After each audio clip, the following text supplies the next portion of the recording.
Police constable का exam 27 मार्च को है और हम साइंस के इश्यूज़ को कवर करेंगे, साइंस के टॉपिक्स कवर करेंगे। सबसे पहले आज का टॉपिक है टॉपिक नंबर 1 हमारे पास कंप्यूटर। तो कंप्यूटर से जुड़ी बातें डिस्कस करेंगे। चलिए फटाफट से टॉपिक नंबर 1 पिकअप करते हैं कि कंप्यूटर है क्या।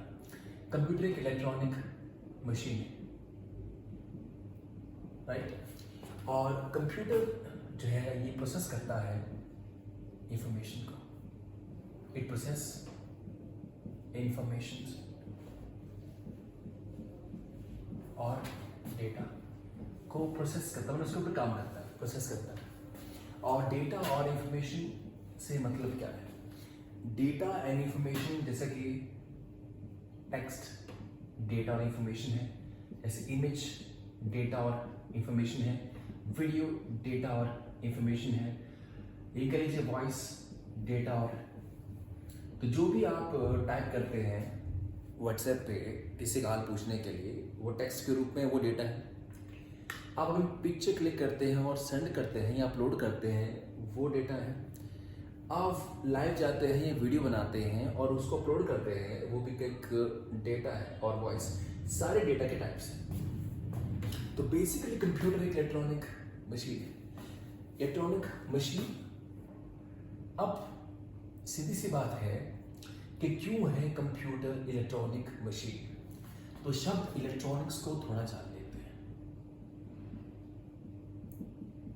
इलेक्ट्रॉनिक, कोई भी मशीन इलेक्ट्रॉनिक कैसे होगी? For example mobile phone electronic machine है। For example television electronic machine है, राइट। फॉर एग्जाम्पल ऐसे कई डिवाइसेस हैं, जैसे कंप्यूटर से लेके स्मार्ट वॉच, ये सारे इलेक्ट्रॉनिक डिवाइसेस। तो क्यों है इलेक्ट्रॉनिक डिवाइसेस? इलेक्ट्रॉनिक मीन्स, पहली बात तो ये साफ हो जाना चाहिए कि इलेक्ट्रॉनिक डिवाइस वो डिवाइस है जो बनता है डायोड एंड ट्रांजिस्टर से। तो ऐसे डिवाइसेस जो बनते हैं डायोड और ट्रांजिस्टर से, हम कहते हैं उनको इलेक्ट्रॉनिक डिवाइस। तो mobile phone, television, computer, smart watches, ऐसे और भी कई न जाने इलेक्ट्रॉनिक डिवाइसेस हैं, टैब हैं, लैपटॉप हैं, ये सारे हैं इलेक्ट्रॉनिक डिवाइसेस। काहे किससे बने हैं? डायोड और ट्रांजिस्टर से। दूसरी बात है कि इलेक्ट्रॉनिक डिवाइसेस को जो मटेरियल चाहिए होता है, वो मटेरियल है सेमीकंडक्टर।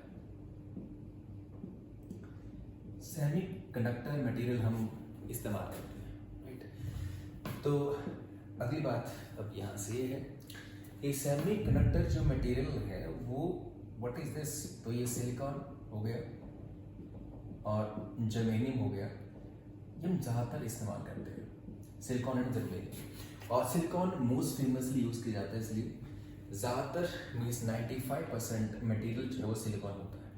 इसलिए जो हमारे देश में इलेक्ट्रॉनिक इंडस्ट्रीज हैं उनको हम सिलिकॉन वैली भी कहते हैं। तो इंडिया की सिलिकॉन सिटी कौन सी है? तो वो है बेंगलुरु। ये हो गया, राइट। इजी है, तो आपने जाना, इसको मैं इरेज करता हूँ। अब कंप्यूटर की हम बात करें, सर कंप्यूटर के अंदर कुछ पार्ट है, जैसे सीपीयू है, जैसे मॉनिटर है, जैसे कीबोर्ड है, जैसे प्रिंटर है, जैसे माउस है, मिल। तो कंप्यूटर की हम बात करें, सीपीयू जो है कंप्यूटर का ब्रेन होता है, जो थिंकिंग पार्ट है उसका ब्रेन, वो CPU. CPU means central processing unit, central processing unit. Alright. Monitor ये डिस्प्ले के पर्पस के लिए इस्तेमाल किया जाता है। माने आप जो भी एक्टिविटी करते हैं कंप्यूटर पे, आपको कहाँ शो होती है? मॉनिटर पे। कीबोर्ड से आप देते हैं इनपुट सेंट्रल प्रोसेसिंग यूनिट को, एक तरह से। प्रिंटर जानते हैं, माउस जानते हैं। अब आप इनके बारे में सभी जानते होंगे। मैं कहना चाहूंगा कि what is input device, what is output device. Input device वो डिवाइस है जो सीपीयू को दे इनपुट, ये सीपीयू को इनपुट देगा, ये सीपीयू को इनपुट देगा। तो कीबोर्ड से सीपीयू को इनपुट जाती है सिग्नल। इनपुट डिवाइस वो है जिससे सीपीयू को सिग्नल जाएंगे। जैसा टाइप करते हैं तो सीपीयू को जाते हैं सिग्नल्स, पर प्रिंटर जब प्रिंट मारता है तो इसको सिग्नल इससे सिग्नल जाता नहीं सीपीयू को, सीपीयू से इसको आता है कि फलनी चीज को प्रिंट मारते हैं। और मॉनिटर से भी अगर देखेंगे आप तो सीपीयू से सिग्नल जाता है किसको, मॉनिटर को, कि भाई ये चीज दिखाइए, डिस्प्ले करिए उसको। और माउस से इनपुट आती है किसको, सीपीयू को। तो माउस भी क्या हुआ, इनपुट डिवाइस। कीबोर्ड भी क्या हुआ, इनपुट डिवाइस। मॉनिटर क्या हुआ, आउटपुट डिवाइस। और प्रिंटर भी क्या हुआ, output device. Now ask you कि स्पीकर कैसा डिवाइस है। कमेंट करें कमेंट सेक्शन के अंदर कि स्पीकर इनपुट हुआ या आउटपुट हुआ। स्कैनर की हम बात करें तो स्कैनर इनपुट हुआ या आउटपुट डिवाइस हुआ। ऑलराइट, ये बात यहाँ से। अब फटाफट से आगे बढ़ते हुए दो चार बातें और ऐड करते हैं। जैसे कि कंप्यूटर में दो तरह की चीजें हैं, software and hardware. Software and hardware. Computer के दो पार्ट होते हैं, दो इसके पार्ट हैं, सॉफ्टवेयर एंड हार्डवेयर। सॉफ्टवेयर वो इसको टच नहीं कर सकते, आप टच नहीं कर सकते। ऑलराइट, और हार्डवेयर जिसको आप टच कर सकते हैं, मीन्स उनकी फिजिकल अपीयरेंस होती है। जैसे हमारे हाथ है, ये हमारा हार्डवेयर है, हमारी टांगे हमारे हार्डवेयर है, पर हमारा ब्रेन हमारा सॉफ्टवेयर है, क्योंकि उसको आप छू नहीं सकते। जो माइंड है, वैसे ब्रेन एक फिजिकल एग्जिस्टेंस जरूर है, पर जो थिंकिंग पार्ट है उसका, जिसको हम कहते हैं ब्रेन या माइंड, वो अनटचेबल है। जैसे एक बार किसी के साथ घटना घट जाती है और वो पागल हो जाता है, विच मीन्स उसका दिमाग का जो सॉफ्टवेयर है वो उड़ चुका है। तो सॉफ्टवेयर मीन्स को छू नहीं सकते। फॉर एग्जाम्पल जैसे विंडो, हम कहते हैं ऑपरेटिंग सिस्टम, तो ये क्या है, सॉफ्टवेयर है। फिर ब्राउजर्स जिससे आप इंटरनेट एक्सेस करते हो, वो सॉफ्टवेयर है। इसमें कई तरह के आते हैं, जैसे इंटरनेट एक्सप्लोरर है, मोजिला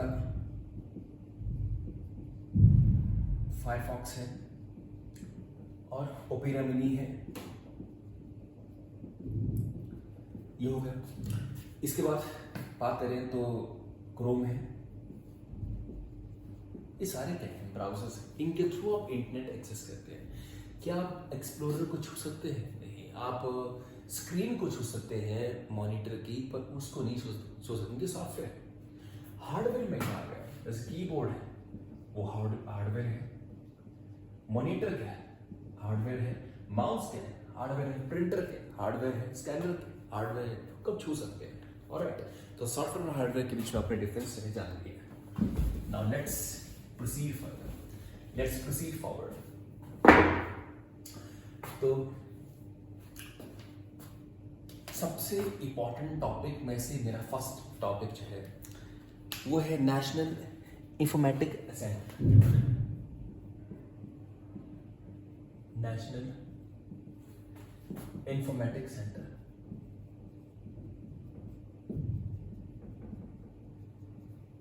नेशनल इंफॉर्मेटिक सेंटर, कई बार आपको एग्जाम में आता है कि NIC की फुल फॉर्म क्या है। वैसे इतना कॉमन नहीं है, पर फिर नेशनल इंफॉर्मेटिक सेंटर ये क्या है? ये एक सरकारी डिपार्टमेंट है।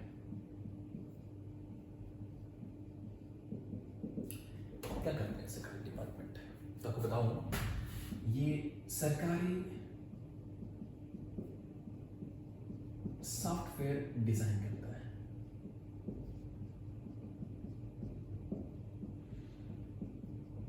अब जानते हैं कि सरकार का डेटा काफी सिक्योर होता है। गवर्नमेंट डेटा काफ़ी सिक्योर होता है, और हम किसी प्राइवेट लोगों से सॉफ्टवेयर डिज़ाइन करवाएंगे तो कहीं ना कहीं उसमें डेटा लीकेज, प्रिवेसी का बड़ा मामला रहता है। इसलिए सरकार नेशनल इंफॉर्मेटिक सेंटर से बनाती है अपने ऐप्स या अपने सॉफ्टवेयर। और आपको कभी भी क्वेश्चन एग्जाम में आया कि फलना जो ऐप है या फलना ये है, ये गवर्नमेंट ऑफ इंडिया ने डिज़ाइन किया है किसके द्वारा, तो आप उत्तर होगा नेशनल इंफॉर्मेटिक सेंटर के द्वारा। इसको आप अंडरस्टैंड कीजिएगा। आगे हमारे पास नेक्स्ट क्वेश्चन है, नेक्स्ट टॉपिक इंटरनेट। भाई इंटरनेट क्या होता है? तो नेक्स्ट जो टॉपिक है दैट इज इंटरनेट। अंतर्जाल कहते हैं इंटरनेट। इंटरनेट क्या होता है? इंटरनेट एक बेसिकली एक सिस्टम है over which multiple devices are connected, over which multiple devices are connected, जिसमें मल्टीपल डिवाइसेस को आपस में कनेक्ट। फॉर एग्जाम्पल ये एक कंप्यूटर है, ये एक दूसरा कंप्यूटर है, एक तीसरा कंप्यूटर है, ऑलराइट। तो इनको आपस में हमने कनेक्ट किया है इंटरनेट के जरिए। जैसे मेरा फ़ोन, आपके फ़ोन, आप अपने फ़ोन से मेरे फ़ोन में कोई मैसेज भेज सकते हैं because of what? Internet. Means आपका फ़ोन और मेरा फ़ोन आपस में कनेक्टेड है थ्रू द इंटरनेट।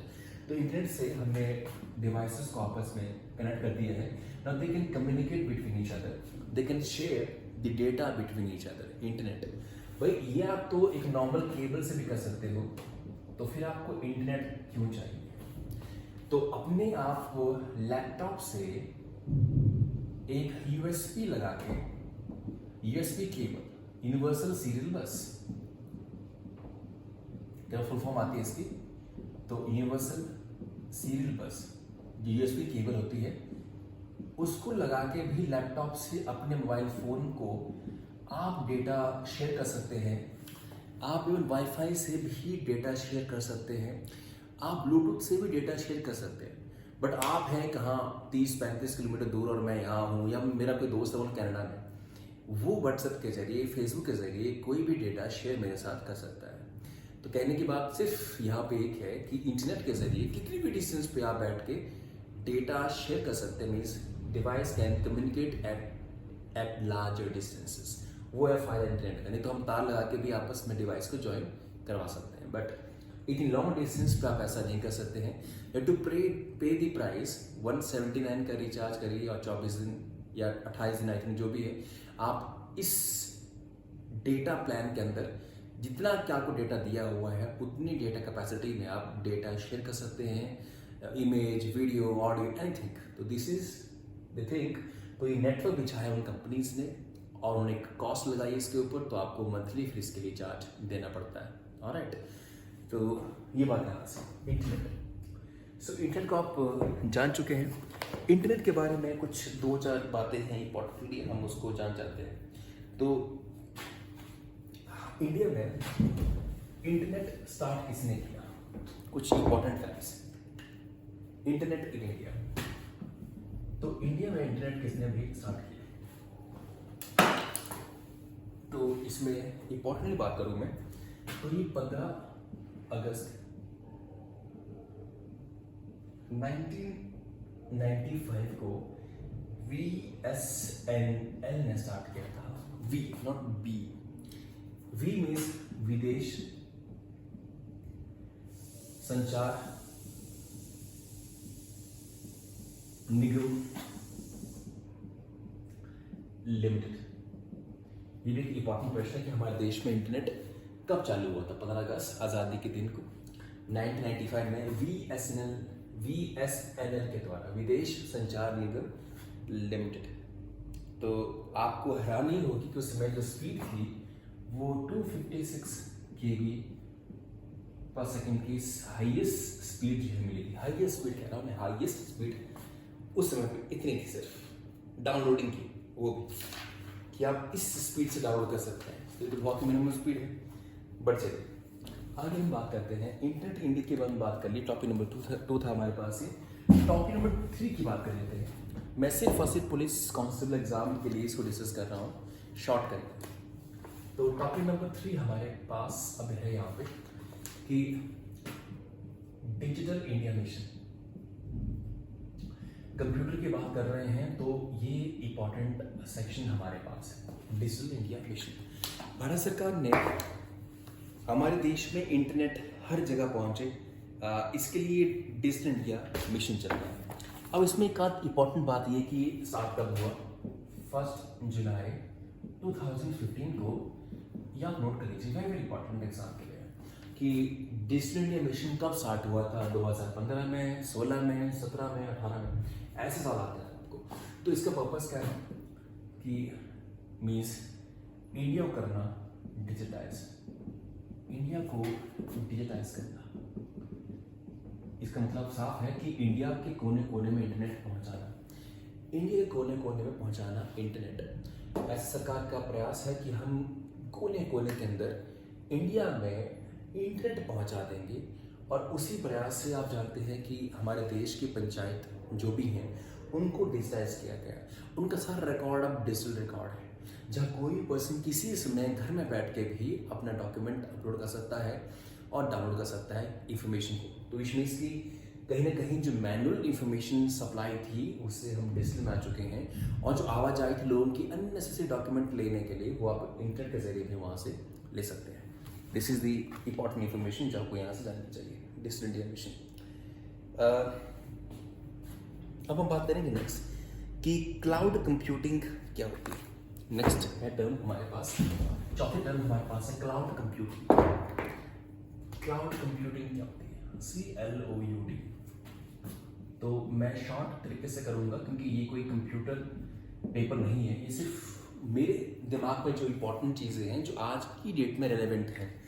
आप पुलिस कांस्टेबल के स्टूडेंट पढ़ते हैं, आपको पता है कि 1-2 क्वेश्चन आते हैं कंप्यूटर से, तो वो क्या हो सकते हैं, मैं उसी के ऊपर ही विचार करते हुए ये टॉपिक आपको शो कर रहा हूँ। तो 4th टॉपिक है क्लाउड कंप्यूटिंग। ये चीज़ क्या है? आप सभी जानते हैं कि डेटा जो हमारे पास होता है हम उसको स्टोर करते हैं अपनी या तो इंटरनल मेमोरी में, और या तो उसको स्टोर करते हैं एक्सटर्नल मेमोरी में, जो कि चिप होती है जिसको आप सेपरेटली मार्केट से खरीदते हो। चिप एक्सटर्नली डलती है वो। इंटरनल मेमोरी आजकल बहुत ज़्यादा आ रही है। अब जानते हैं कि आज की डेट में 64 GB और 128 GB तक आ रही है, तो बहुत ज़्यादा है ये मेमोरी। बट फिर भी कई ऐसे लोग हैं कि जिनके लिए ये भी सफिशिएंट नहीं है। वो दिन गए कि 120 GB कंप्यूटर की मेमोरी हुआ करती थी, हार्ड डिस्क 64 GB बहुत हुआ करती थी। पर आज के डेट में जहाँ हम अच्छे फ़ोन, आईफोन है या OnePlus है, ऐसे फ़ोन जो बहुत अच्छी पिक्सल के वीडियो बनाते हैं, तो उनकी वीडियो का साइज़ बहुत ही ज़्यादा होता है, 6 GB, 10 GB, 12 GB। और ऐसी 5-6 वीडियो बन गई तो भर जाएगा पूरी तरीके से।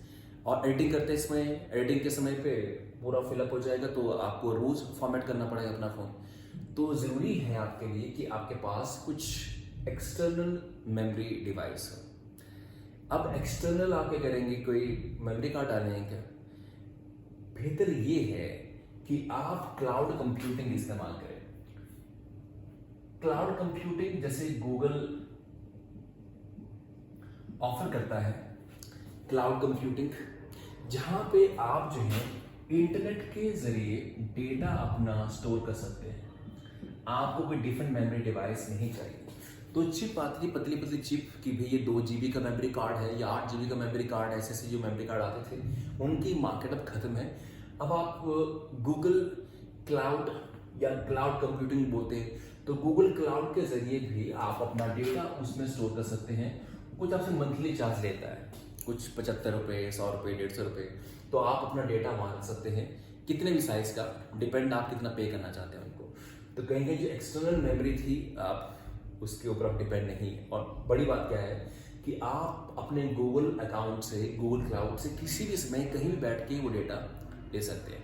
कहीं न कहीं आप अब डिपेंड नहीं होंगे अपने फ़ोन के अंदर कि ओके मेरा ये फ़ोन है यहाँ पड़ा हुआ है। और अब देखिए सीधी सी बात ये है कि आप अपने फ़ोन में कितना डेटा स्टोर कर सकते हो, और फिजिकली अपना फ़ोन अपने पास आपको रखना पड़ेगा, तो ही जाके आप जो है उस डेटा को एक्सेस कर सकते हो।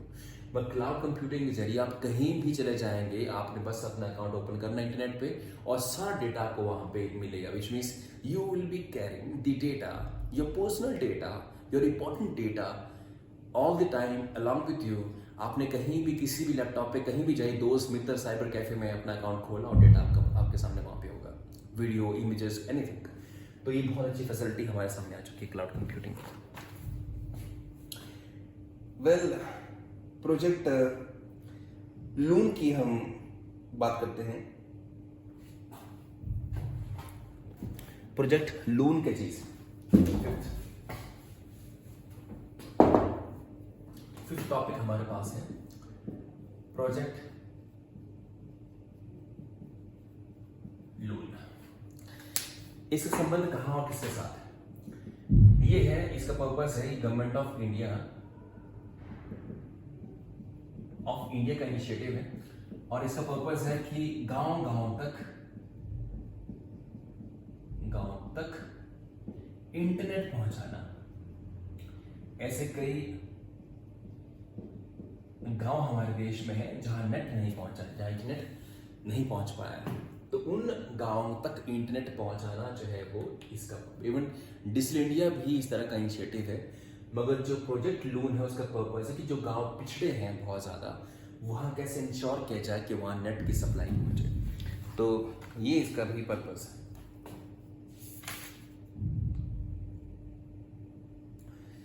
हम कुछ और चीज़ें अंडरस्टैंड करते हैं।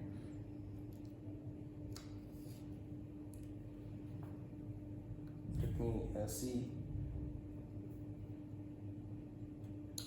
Computer virus, very very important.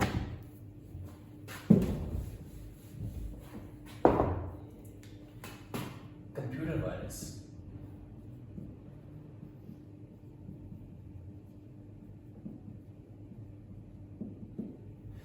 Virus आपने सुना है, कोविड वायरस आपने सुना, और कोविड वायरस ने कैसे हैम्पर किया पूरी लाइफ को। और ये वायरस किसी बॉडी में जब एंटर करता था कोविड-19 का, तो उसको बीमार कर देता था अंदर से, और मौत होती थी उससे। ये कंप्यूटर वायरस का ये भी वैसा ही वायरस है कि कंप्यूटर को ये हैम्पर कर सकता है, दिक्कत पैदा कर सकता है। Yes, computer virus can damage computer, ये डैमेज कर सकता है कंप्यूटर को।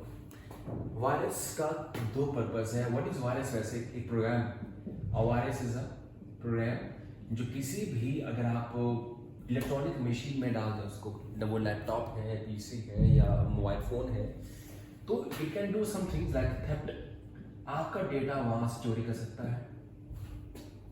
ऑलराइट, फॉर एग्जांपल आजकल हैकिंग बहुत इजी हो चुकी है कि भाई किसी भी तरीके से आप जिस पर्सन के फ़ोन को हैक करना चाहते हो उसके फ़ोन में वो सॉफ्टवेयर पहुंचा दीजिए। ऑलराइट, और सॉफ्टवेयर पहुंचा के आपके वो कंट्रोल में डिवाइस आ जाएगा। फिर आप उनकी सेंसिटिव इंफॉर्मेशन को अपने पास रख के उनको ब्लैकमेल कर सकते हैं और तमाम ऐसी चीज़ें कर सकते हैं। तो हैकिंग करना बहुत ही आसान है। इवन इस तरह के हमने अगर बात करें तो ऐसे एक पेगासस सॉफ्टवेयर मार्केट में आया जो स्पाईवेयर मींस एक ऐसा सॉफ्टवेयर जो जासूसी के लिए बनाया गया हुआ है। पेगासस, इसको बनाया इजराइल ने, और इजराइल का कहना था कि हम इसको सिर्फ सरकारों को देते हैं, किसी प्राइवेट पर्सन को नहीं देते। इस कारण पूरे देश में इसके बारे में काफ़ी न्यूज़ रही कि भारत सरकार ने कई लोगों का जो फ़ोन हैक किया है, डिवाइस टैप किए हैं थ्रू दिस सॉफ्टवेयर। ये सॉफ्टवेयर ऐसा है कि जिसको आप सिर्फ एक व्हाट्सएप मिस्ड कॉल के जरिए पहुंचा सकते हैं किसी के भी फ़ोन के ऊपर। अब मान लो मेरा किसी के पास नंबर, मैं एक पब्लिक पर्सन हूँ, तो उस नंबर के ऊपर ये वायरस पहुंचाना, ये स्पाईवेयर पहुंचाना बहुत ही आसान है। एक मिस्ड कॉल करेंगे और आप अवॉइड नहीं कर सकते हैं मिस्ड कॉल्स व्हाट्सएप के ऊपर। किसी ने करनी तो कर देगा आपको मिस्ड कॉल वो। तो इसका मतलब साफ हुआ कि इस मिस्ड कॉल के जरिए कई तरीके से आपके फ़ोन को कंट्रोल ले सकते हैं, like microphone, your camera, everything will be in the control. So theft की हम बात करें, चोरी हो सकती है, उसी बात जो है वो आपके डिवाइस के डेटा को करप्ट कर सकता है। फॉर एग्जाम्पल मान लिया आपके डिवाइस में बहुत ही इंपॉर्टेंट फाइल्स हैं, इंपॉर्टेंट डेटा है जो बहुत ज़रूरी है आपके लिए, चाहे मे बी आपकी ट्यून्स हो, आप म्यूजिशियन हैं, अगर आप म्यूजिशियन हैं और आपके कंप्यूटर में ऐसी ट्यून्स हैं जो आपने मेहनत से बड़े सोच समझ के प्लानिंग से रिकॉर्ड किए हैं और आपकी मेहनत है और आप उसको बहुत जल्दी रिलीज करने वाले हैं, पर कोई आपको हैकर फोन करे और कहे कि आपका पीसी मेरे कंट्रोल में है एंड अगर आपने इतने पैसे नहीं दिए तो आपके मैं उस सारे को फॉर्मेट कर दूंगा वहाँ से, तो लिहाजा आपकी सालों की मेहनत है, आप पे करने के लिए रेडी हो जाएंगे उसको। इसी तरीके से और डॉक्यूमेंट आपके ऐसे जो सरकारी हैं, निजी हैं और आपके डिपार्टमेंटल हैं या आपकी कंपनी के हैं जो आपके बहुत इंपॉर्टेंट हैं, तो स्वाभाविक है कि आपके पास फिर एक ऐसा एंटीवायरस होना चाहिए सिस्टम के अंदर जो इस तरह के वायरस को एंटर होने ना दे और हैकिंग उसकी ना हो। ऑलराइट, तो एंटीवायरस का पर्पस यही है कि जो वायरसेस हैं जो कंप्यूटर में आते हैं from the purpose of theft और making your data corrupt, making your file corrupt, तो उससे आपको बचा सके। ऑलराइट, तो ये कंप्यूटर वायरसेस हैं। अब इंपॉर्टेंट कंप्यूटर वायरसेस जो मार्केट में चले काफ़ी ज़्यादा, उनकी बात कर लेते हैं। तो कुछ कंप्यूटर वायरसेस जो इंपॉर्टेंट हुए हम उससे बात कर लेते हैं। जैसे कुछ नाम आपको देता हूँ मैं, जैसे फॉर एग्जाम्पल जैसे कुछ नाम लेते हैं, for example botnets, Trojan horse, कई बार एग्जाम में आया है, कई बार एग्जाम में आया है कि वेरी वेरी इंपॉर्टेंट कि ट्रोजन हॉर्स क्या है, तो एक ये कंप्यूटर वायरस है, very very important. Computer virus को मैलवेयर भी कहते हैं। मैलवेयर, मैल मींस बैड, तो एक ऐसा सॉफ्टवेयर जो बैड काम करने के लिए या बैड एक्टिविटीज के लिए यूज किया जाता है। ना थर्ड हमारे पास है दैट इज ग्रेवेयर। ग्रेवेयर, फिर है रूट किट,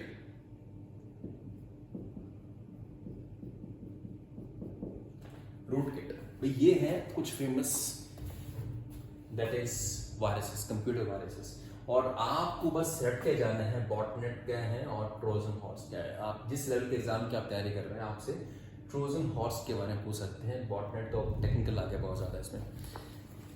तो ये हुआ हमारे पास सॉफ्टवेयर के बारे में। आगे बढ़ते हैं कि सिक्योरिटी मैनेजमेंट, आप जानते हैं सिक्योरिटी काफ़ी इंपॉर्टेंट है। सिक्योरिटी मैनेजमेंट की बात कर लेते हैं।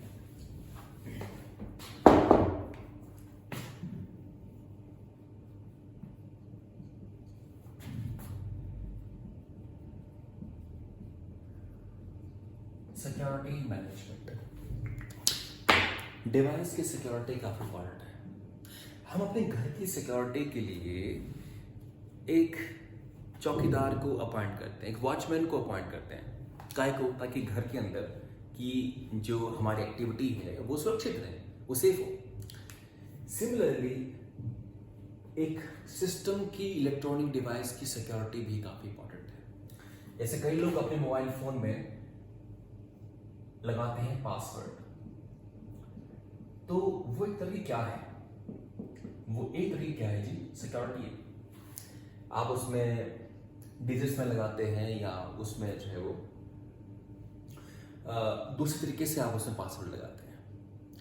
तो द थिंग इज दैट कि सिक्योरिटी मैनेजमेंट एक इंपॉर्टेंट चीज है। आप पासवर्ड डिजिट्स के रूप में, जैसे मान लो 1 2 3 4 5 आपने डाल दिया, पासवर्ड डाल दिया, या कोई शेप में डाल दिया आपने, एक पैटर्न बना दिया, तो पैटर्न के पासवर्ड आजकल काफी फेमस हैं और लोग पैटर्न के जरिए ही पासवर्ड डालते हैं और हो गया। सिक्योरिटी काफी जरूरी है क्योंकि उसमें जो आपके मोबाइल फोन में जो डेटा है वो आपका प्राइवेट डेटा है, दिस डेटा इज प्राइवेट, तो उसको नथ वगैरह ना देखे, आपके लिए जरूरी है कि आप उसमें क्या लगा के रखें, सिक्योरिटी लगा के रखें, पासवर्ड उसका। मगर ये तो छोटा सिस्टम है सिक्योरिटी का, पासवर्ड डालना, एक पैटर्न डालना, ये बहुत इजीली ब्रेकेबल है, इजीली ब्रेकेबल है। थोड़ा भी आदमी जिसको कंप्यूटर की ठीक ठीक नॉलेज है तो इसको इजीली ब्रेक कर सकता है, आफ्टर सर्टेन नॉलेज वो ब्रेक कर सकता है। तो ऐसे क्या और तरीके हैं सिक्योरिटी के जो आप फुल प्रूफ कह सकते हैं कि नहीं वो ज़्यादा अच्छे हैं then these normal securities methods.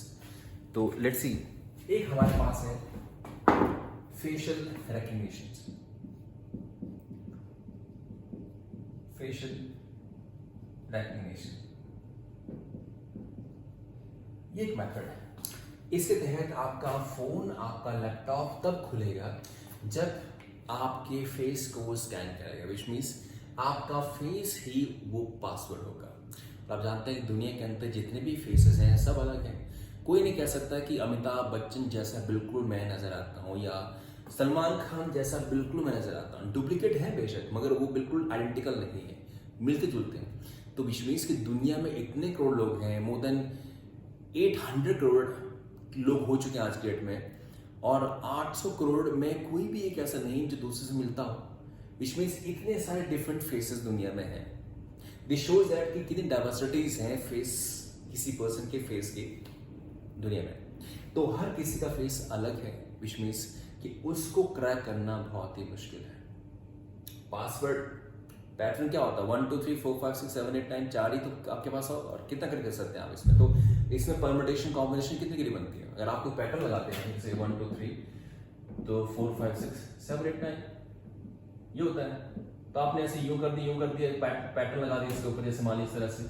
तो ये 9 ही डिजिट्स हैं, आप इसके ऊपर मैक्सिमम कितने कर सकते हो, ऐसे कि नहीं। तो अगर हम करें परम्यूटेशन तो 9 पी वो 9 बन जाएगा यहां से।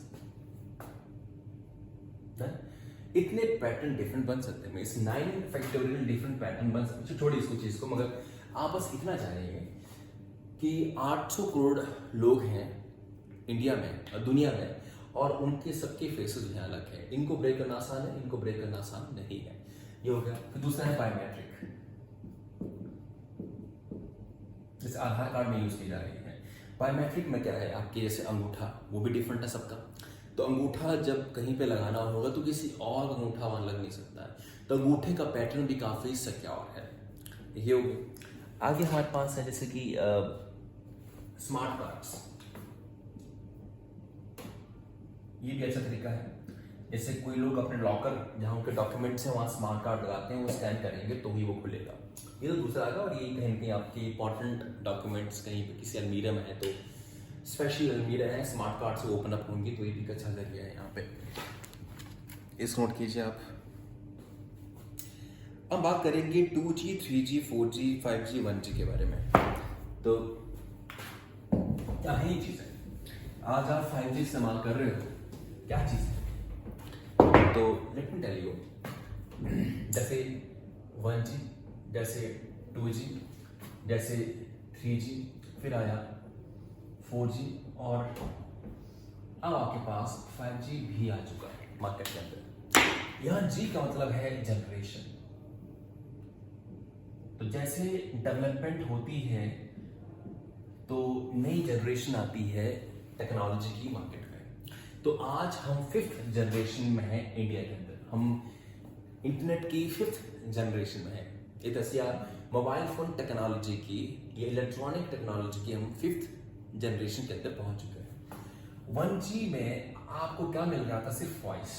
जब 1G टेक्नोलॉजी आई तो मोबाइल फोन में सिर्फ बात कर पा रहे थे दूसरे से। 1G के अंदर फर्स्ट जनरेशन में ओनली बात हो पा रही थी, वॉइस सिग्नल सिर्फ जा पा रहे थे। 2G में बात के साथ साथ आप एक शॉर्ट मैसेज भी कर सकते थे, मैंने SMS की भी फैसिलिटी आई कि बात कर लीजिए और एक SMS छोड़ दीजिए। सपोज आपको लगता है कि कोई पर्सन बहुत बिजी है, तो उसके नंबर पे एक शॉर्ट SMS की when you will be free please call. मगर ये कोई नेट वाला नहीं था, अभी नेट आया नहीं है। 2G में आप पेमेंट करके, जैसे कि सपोज आई थिंक मुझे याद है कि SMS का कुछ 1 रुपये पड़ता था एक SMS करने का, फिर 50 पैसे को और फिर 10 पैसे का हो गया एक समय पे। और उसके बाद जो है तकरीबन जो है डेली बेसिस पे आज SMS आपको 100 आई थिंक फ्री मिलते हैं, जो आप बिना इंटरनेट के कर सकते हैं। 3G में क्या हुआ, 3G में वॉइस भी आई, एसएमएस तो थे ही थे, उसमें इंटरनेट भी आ गया, विच मीन्स डेटा भी आप सेंड कर सकते थे। डेटा मीन्स इमेज सेंड कर सकते हैं, वीडियो कॉल कर सकते हैं, इस तरह का डेटा आपने सेंड करना स्टार्ट कर दिया। तो 3G से क्या हुआ कि रेवोल्यूशन आ गया पूरी तरीके से। आप वीडियो कॉल कर सकते हैं, आप व्हाट्सएप के जरिए, फेसबुक के जरिए और तमाम तरह के ऐप्स के जरिए आपकी दुनिया बिल्कुल बदल गई। और स्मार्टफोन्स में वो सारी फैसिलिटी आपने जो आज ले रहे हैं बिगिन होती हैं 3G टेक्नोलॉजी से। 4G में क्या हुआ, यहाँ वोल्टेज सिस्टम आ गया, वॉइस ओवर LTE नेटवर्क आप समझ जाइए। फिलहाल आप बस ये देखिए कि इसमें वॉइस हो गई फ्री, क्योंकि वॉइस को यूज किया जा रहा है एज अ डेटा। तो इंटरनेट के जरिए आपको वॉइस है फ्री कर दी जाती है, means voice over LTE network. तो जहां वॉइस की बैंडविड्थ डिफरेंट थी और डेटा वाली डिफरेंट थी, अब वॉइस को डेटा के जरिए ही सेंड किया जाने लगा। तो मीन्स अब इसके बाद कोई डिफरेंट वॉइस के लिए बैंडविड्थ नहीं थी या डिफरेंट चैनल नहीं था, डेटा के जरिए ही वॉइस सिग्नल भेजे जाने लगे। तो आज की डेट में आप जितनी कॉल मर्जी मारिए, 2 घंटे करिए, 5 घंटे करिए, 10 घंटे करिए। एक ज़माने में दिन के समय कॉल महंगी और रात के समय कॉल सस्ती होती थी, ताकि लोग रात में जो है वो बात करें। रात में ट्रैफिक होता नहीं है, और इंटरनेट में जब ट्रैफिक नहीं है तो कंजेशन जब नहीं होता है, तो उस समय पे अगर लोग रात को आते हैं इस्तेमाल करने के लिए, तो वो तो एक फ्री नेटवर्क है उस समय पे यूज़ करने के लिए, तो सस्ता देते थे वो रात को। अब 5G में क्या है, सेम चीज़ है मगर स्पीड जो है वो हाई है। यहाँ को हाई स्पीड जो है मिल रही है, बाकी कोई खास डिफरेंस नहीं है 4G और 5G में, only the difference is high speed. तो ये 1G 2G 3G 4G 5G आपने सीख लिया। आपको एग्जाम में पूछ सकते हैं कि कौन सी जनरेशन में, 3rd 4th या 5th में जो वॉइस है वो डेटा के थ्रू सेंड की जा रही है। तो 4G से ये बिगिन होता है। 3G में डेटा अलग था और वॉइस अलग थी, विच मीन्स डेटा पैक अलग थे, वॉइस पैक अलग थे। अब कुछ नहीं है, कोई वॉइस पैक नहीं, अब सिर्फ डेटा पैक होता है कि आपने 179 का रिचार्ज करवाया और आई थिंक 1.5 GB जो भी है आपको 28 या 24 डेज के लिए मिल जाएगा। कहीं वॉइस की बात नहीं होती, भी कितने घंटे आप बात कर सकते हैं। आपसे पूरे दिन बात कीजिए, 50 घंटे बात कीजिए, 60 घंटे बात कीजिए, तो वो कोई मैटर नहीं करता। तो इस तरह से ये हमारे पास जनरेशन है कंप्यूटर की, सॉरी मोबाइल फ़ोन की, डिफरेंट जनरेशन।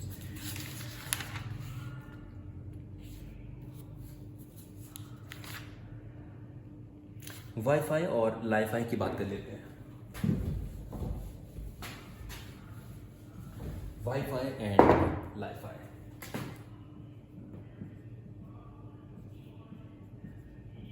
वाईफाई और लाईफाई। ना वाईफाई एंड लाईफाई के बारे में बात करें, इनकी फुल फॉर्म क्या है, तो वाई से हो गया वायरलेस और FI से फिडेलिटी, और लाईफाई से हुआ लाइट फिडेलिटी। भाई सबसे इंपॉर्टेंट तो चीज़ है कि ये है क्या, वाईफाई लाईफाई है क्या। वाई आप जानते हैं कि वाईफाई एक ऐसा सिस्टम है जिसके जरिए आप अपने मोबाइल फ़ोन को या लैपटॉप को या टैब को कनेक्ट करते हैं इंटरनेट से, वाईफाई के जरिए। तो you connect your device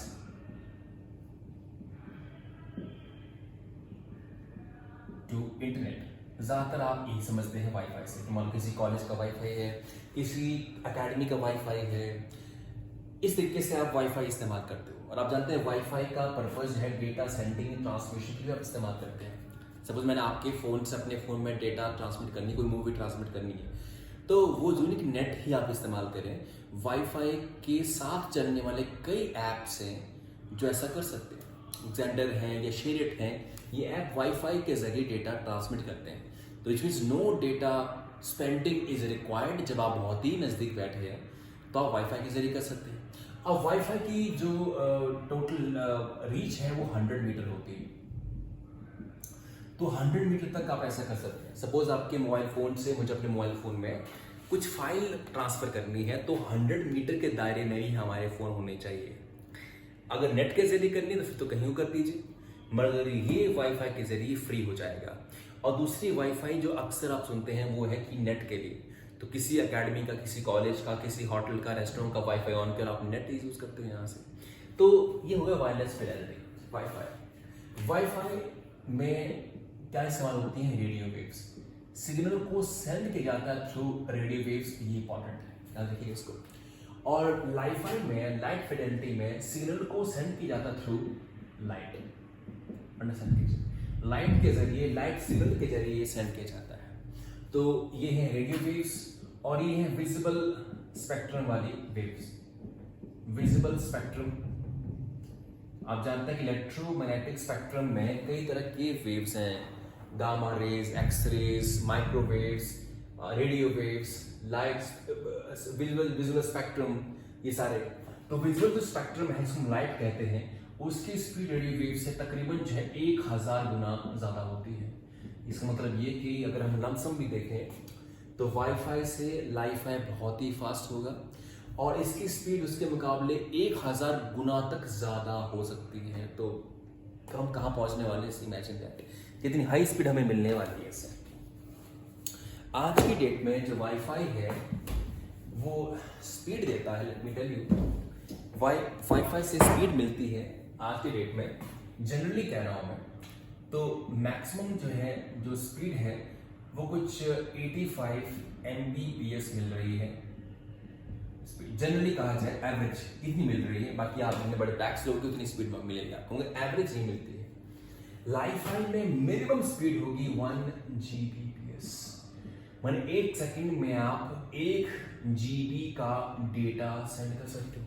1 GB, which means अगर आपके फोन में अगर 10 GB की मूवी है, जो बड़ी मूवी होगी, अच्छी क्वालिटी की मूवी होगी, 10 GB बहुत होता है, उस GB की क्वालिटी कितनी ज़्यादा होगी मूवी की, उसका मात्र 10 सेकंड में ट्रांसफर कर सकते हैं। तो लाईफाई के बारे में ज़रा इमेजिन कीजिए कितनी बड़ी चीज़ आपके सामने आने वाली है लाईफाई।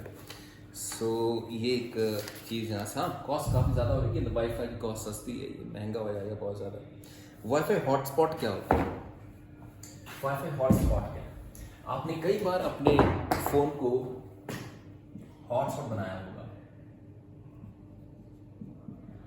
आपने कई बार अपने फोन को हॉटस्पॉट बनाया होगा, and the purpose is, wifi hotspot का पर्पस क्या है कि आप अपने डिवाइस से, सपोज मोबाइल फोन से किसी दूसरे डिवाइस को वायरलेसली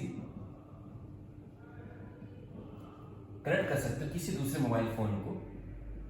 सपोज मेरे मोबाइल फोन में डेटा नहीं है, नेट नहीं है, तो किसी दूसरे का हॉटस्पॉट ऑन करवा के मैं इस फोन के डेटा को इस्तेमाल कर सकता हूँ। तो यह है वाईफाई हॉटस्पॉट। अगर आपको नेट चाहिए तो मैं भी अपना वाईफाई जो हॉटस्पॉट बना के अपने फ़ोन का आपके साथ नेट जो है वो शेयर कर सकता हूँ। तो मैंने पेमेंट की इंटरनेट की, सपोज 179 की मैंने पेमेंट कर रखी है, 1.5 GB नेट मिलेगा मुझे, उस 1.5 GB को मैं इस्तेमाल कर सकता हूँ, प्लस उसको मैं शेयरिंग भी डाल सकता हूँ through hotspot. So I can share my data through hotspot, remember this.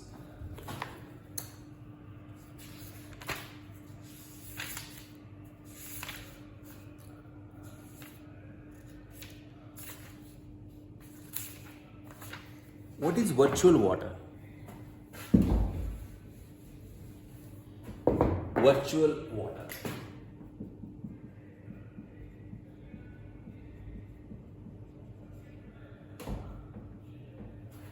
Virtual water एक इंपॉर्टेंट टॉपिक है, कंप्यूटर से नहीं जुड़ा है, थोड़ा अलग है ये। वर्चुअल वाटर का मतलब क्या है? कोई भी पौधा या फसल जो है वो तैयार करने के लिए काफ़ी पानी इस्तेमाल करती है। फॉर एग्जाम्पल, ऐसे 1 kg गेहूं अगर पैदा करना है तो उसको पैदा करने के लिए आपको 1000 लीटर पानी चाहिए होता है। तो ये पानी गेहूं में तो नहीं दिखेगा, मगर उस गेहूं को पैदा करने के लिए हमें 1000 पानी लीटर जो है वो उसको पिलाना पड़ा है उस खेती को, तो जाके तैयार हुआ। हम बोलते हैं इसको वर्चुअल वाटर। मैंने किसी भी फसल को पैदा करने के लिए जो आपने इसके ऊपर पानी लगाया है, पानी इसको जो पिलाया आपने, that is called virtual water. तो ये भी एग्जाम में काफ़ी इंपॉर्टेंट है वर्चुअल वाटर ये टॉपिक। अब चलिए, मैंने आपको थोड़ी सी बातें बताई हैं इस बारे में, हल्की फुल्की बातें बताई हैं। अब मैं चाहता हूँ कि ये तो मैंने डिस्कस कर लिया, अब आपको मैं मल्टीपल चॉइस क्वेश्चन के जरिए आपसे पूछूंगा और कुछ 100 लेंगे मल्टीपल चॉइस क्वेश्चन जो मुझे लगता है कि इंपॉर्टेंट है। उन 100 में से ही आपको क्वेश्चन 1 आध 2 आने वाले हैं जो पुलिस के स्टूडेंट्स हैं। Let's see you the next video.